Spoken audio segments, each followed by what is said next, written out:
Tandaan mo to, walang masakit na salita sa taong makapalang muka. Di ba? Okay lang ilan nyo, sinasabi ko sa inyo. Ang mga taong ito hindi nakakaintindi ng salitang kalingap ang tumulong sa mga ito. Pinipilit nilang sponsors daw ang tumulong. Bakit yung sponsors? Hindi ba kalingap yun? Yung scouters nito, hindi ba naging kalingap yun? Ang mga humahawak sa kanya ngayon, dati rin mga kalingap. Natiwalag kaya naging antay. Mga taong malaki ang inggit sa founder at sa pamilya nito. Sila ang mga taong nakisilong lang sa ngalan ng kalingap. Ang gusto ay sila ang masunod.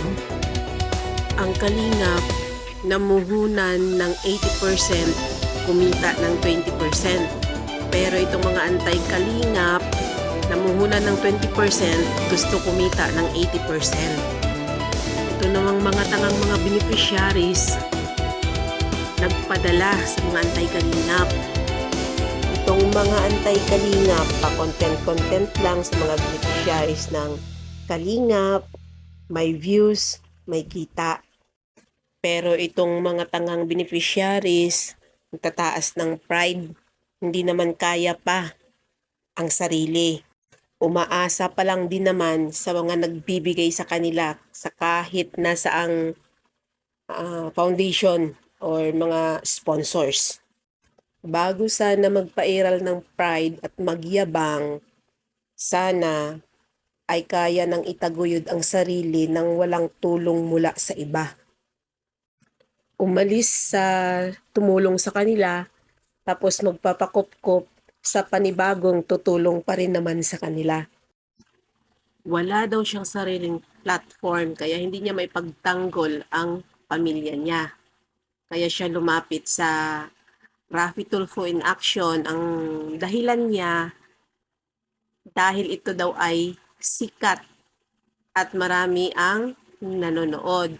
So, ibig sabihin, ang gusto niya lang ay sumikat siya dito para mas marami ang manood rin sa kanya.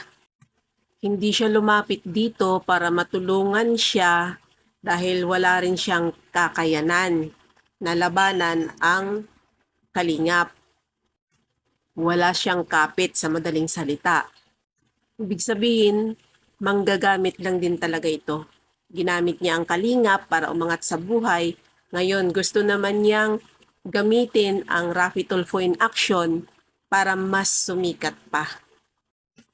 Crying lady ang peg para makuha ang simpatiya ng mga taong anti-charity. Hindi lang anti-kalingap, anti-charity.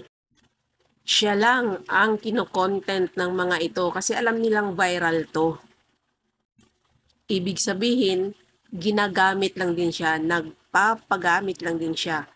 Kasi kung gusto talagang tumulong nitong mga anti-kalingap nito, sana si Darlene, na kapatid ni Chloe at ni Marian, ay kino-content din nila.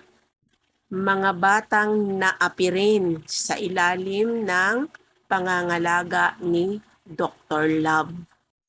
Si Kalingap Rab, kaya kumikita ng milyon, may utak. Itong mga ito, mga antay, may bungo lang.